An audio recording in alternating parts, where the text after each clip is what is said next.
Hi Virgo, this is Jav. Welcome po sa ating channel. Gamitin ang reading na ito bilang gabay lamang. Kung naka-resonate kayo, comment down. Kung hindi kayo naka-resonate, ibigay niyo po sa iba kasi channel reading po ito. This is for you Virgo, ngayong June 16 to 22, 2025.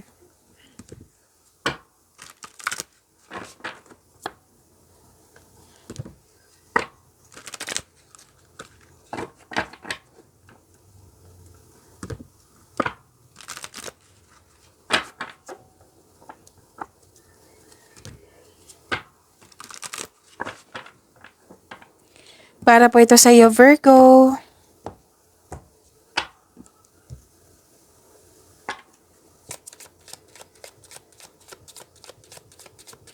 Maraming salamat po sa inyong patuloy na support at maraming salamat din po sa mga hindi nag-skip ng ads.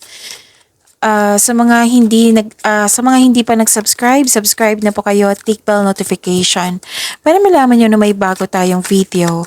Para sa mga gusto magpa-reading, comment kayo ng personal reading. Again, comment kayo ng personal reading and check my reply sa comment section.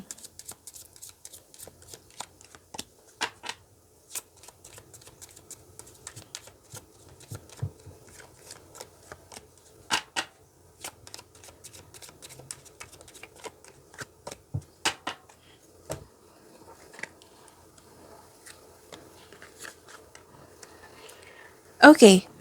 Virgo, nakikita ko dito na may importanteng desisyon sa inyong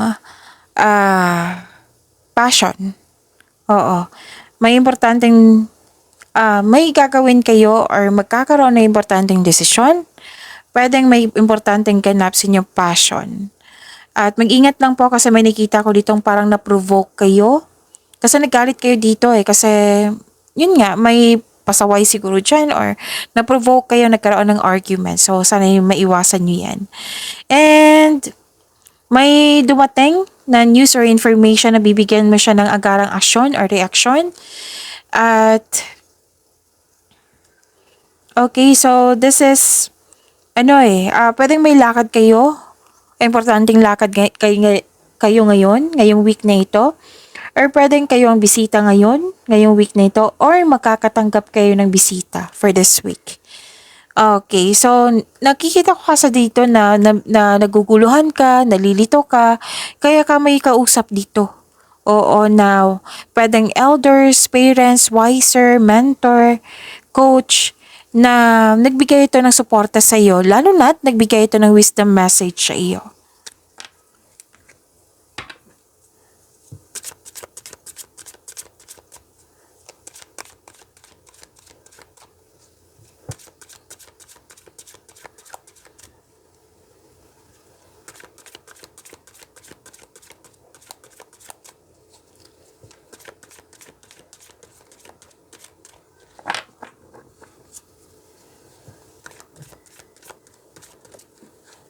Okay, this is about your energy for this week. Virgo, this is Angel of Innocence.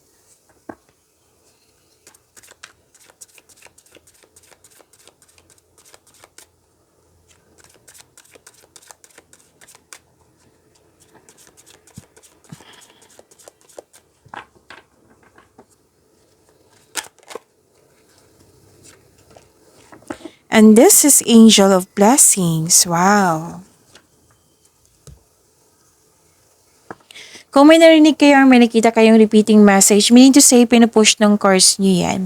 Like for example, nanood kayo sa isang video reading natin, tapos ngayon sa inyong weekly Kapay Tarot reading, at may napansin kayo na repeating message, yan po yung pinupush ng course nyo na kailangan yung bigyan ng atensyon, solusyon at aksyon kung maaari po.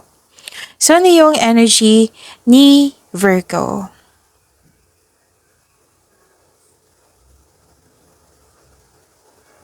May bagong simula. Oo, may bagong simula. This is freedom also. This is new beginning. This is new journey. Care is needed kasi may potential dito na magiging successful.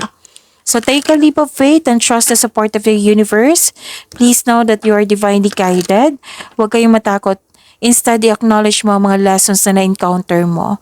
And this will lead you to new opportunities po. They're part of your personal and spiritual evolution.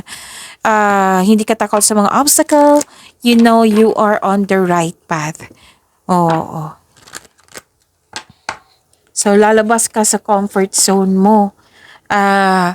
Virgo. At, nakikita ko dito na nagkaroon po ng, okay,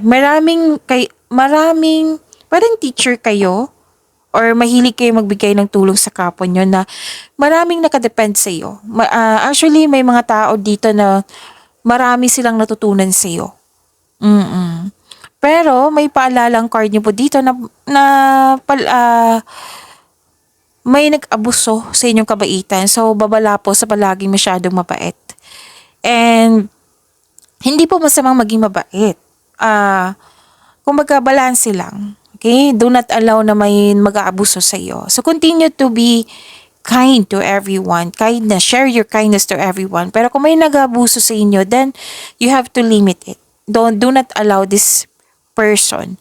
If you are concerned sa taong ito, then i-pray mo. I-pray mo siya kay God. Or kausapin mo. Actually, may magaganap na pamanikan, kasal, or mag-board exam, masteral, or mag-aaral ulit. Kasi may nakita ko dito ang education. May usaping education, may teacher, may student. Okay? At may mangyayaring kasal. Oh.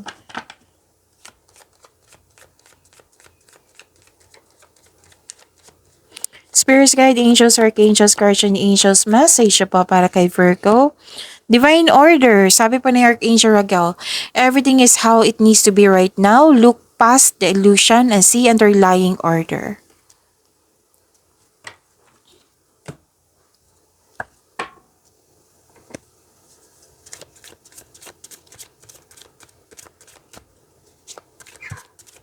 So, may mga nangyari ngayon na kailangan nyong mag-go with the flow and move. Okay?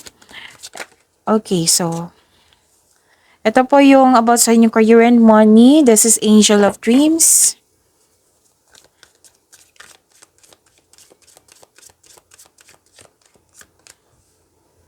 And this is Angel of Courage. Wow, ang dami ha. Sunod-sunod yung lumabas dito na anong tawag dito? Major na mga pangyayari. Okay? So, you have Angel of Innocence, Blessings, Angel of Blessings, Angel of Dreams, and Angel of Courage. Wow, ang ganda naman. Virgo.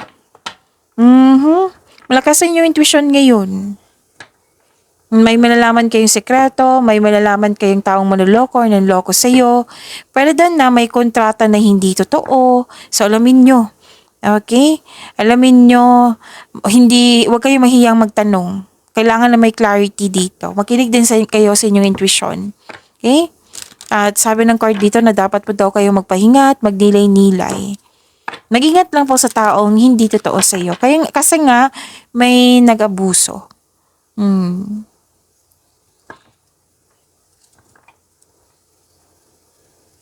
So this is overcoming of obstacles. You have a confidence and persistence in your career. You're eager to achieve a successful outcome sa work or negosyo mo. Ang advice po dito, don't give up, don't doubt your strength.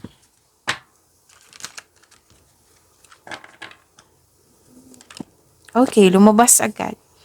So words are powerful. Use them to manifest more abundance. So this is a positive affirmation. Oo. Like for example, magbibigay ako ng sipag ngayong week na ito para mas lumago or lumago yung kaperahan, yung career ko, magkakaroon ng abundance.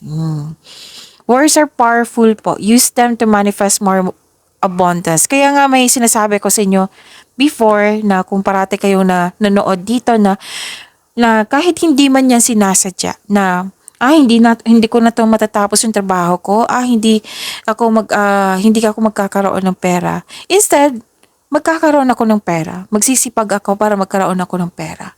Magiging successful ako. Matatapos ko ito ng maganda na magkakaroon ng positive outcome. Yan. Okay? Kasi may ugali tayo minsan, oo. Kasi we are not perfect, 'di ba? Na pag may pag may nangyari na hindi natin gusto, 'di ba? May masabi tayo na hindi sinasadya. Oo, so kailangan mong kontrolin 'yan. Okay? So your words have the power to influence and share your gifts with the world. O, ito yung sinabi ko kanina dito na maraming nakadepend sa iyo, marami silang natutunan sa iyo. Mm. So, yun. Ano pa? Consider careers like blogger, content writer, or book author in creative writing. So, this is about writing. It might be this is your future career or ito na yung trabaho nyo.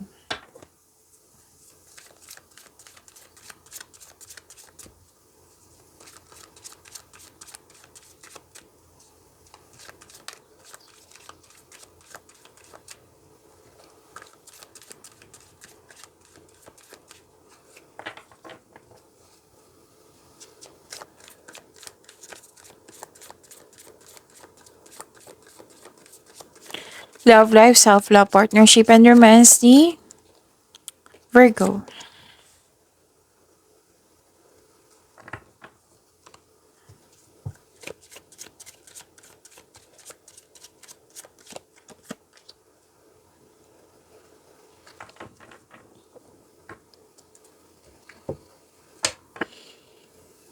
Okay, may sabi dito, Virgo, na pagbalanse sa oras.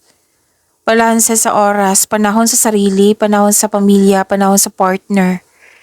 Kasi nakita ko dito na too much focus kayo sa career and money.